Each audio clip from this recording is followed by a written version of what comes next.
Hello students, आज हम पढ़ने वाले हैं रचना शरीर पेपर 1 पार्ट ए का 8 टॉपिक दैट इज केश दंत नख शरीर।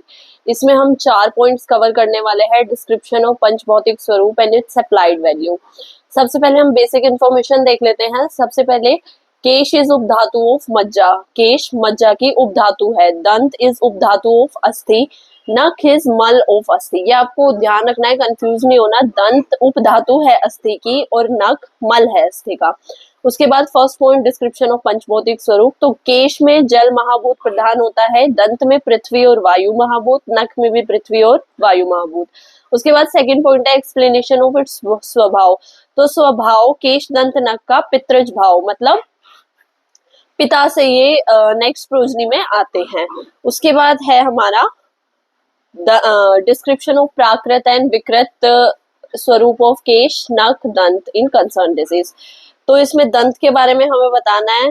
दंत का कोई भी डिस्क्रिप्शन नहीं दिया गया है चरक और सुश्रुत संहिता में, बट मतलब दंत की उत्पत्ति का, कि दंत कैसे उत्पन्न होंगे, ये काश्यप संहिता में दिया गया है। काश्यप संहिता तो अभी हमें यहाँ पे चरक और सुश्रुत आचार्य के अकॉर्डिंग पढ़ना है। काश्यप संहिता आपका पीडियाट्रिक्स, जो भी आपका बाल रोग होता है वो सब काश्यप संहिता के अंडर कवर होता है। But Acharya Sushruta told about दंत मूलगत व्याधि। आचार्य सुश्रुत ने उत्पत्ति तो नहीं बताई, पर उन्होंने दंत मूल व्याधि के बारे में बताया है। तो देयर आर 32 टीथ्स। ये आयुर्वेद के अकॉर्डिंग है, मॉडर्न के अकॉर्डिंग नहीं है, तो आप इसमें कंफ्यूज मत होना। मॉडर्न के अकॉर्डिंग अलग है, यहाँ पे आपको आयुर्वेद के अकॉर्डिंग ही पढ़ना है। देयर आर 32 टीथ्स, जिसमें से 8 सकृजात होते हैं, दैट इज परमानेंट होते हैं। 24 द्विज होते हैं, उनको मिल्क टीथ बोल सकते हैं। उसके बाद है दंत उत्पत्ति का कारण होता है अस्थि और मज्जा धातु। दंत उत्पत्ति का काल होता है 4 से 8 माह। दंत रोग हो सकते हैं ढालन, जिसमें असमय दांत हिलने लगते हैं। कृमि दंत मतलब कीड़े लग जाना। दंत हर्ष मतलब सेंसिटिविटी। उसके बाद है दंत शर्करा, कपालिका एंड शावदंत। कपालिका में क्या होता है, इनेमल जो हमारी थिकेस्ट लेयर, हार्डेस्ट लेयर होती है टीथ के ऊपर, वो डिस्ट्रॉय हो जाती है। शावदंत में दांत काले पड़ने लगते हैं, पीले नीले पड़ने लगते हैं।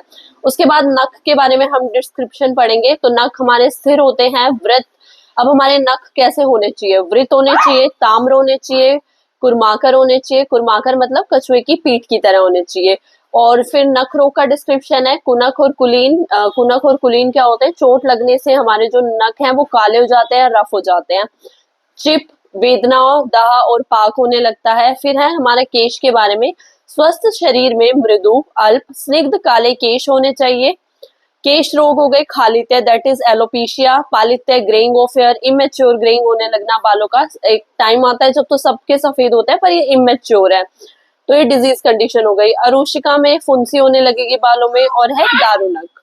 तो इस चैप्टर में इतना ही है, आपको इतना ही पढ़ना है। उसके बाद जैसे एग्जामिनेशन का एक पॉइंट हो गया, तो इसमें आपको जैसे नॉर्मल दंत के बारे में हमने पढ़ा, ये क्रीमी हो गई, इनके अलावा जो बचा वो हमारा सारा नॉर्मल हो गया। ठीक है, थैंक यू।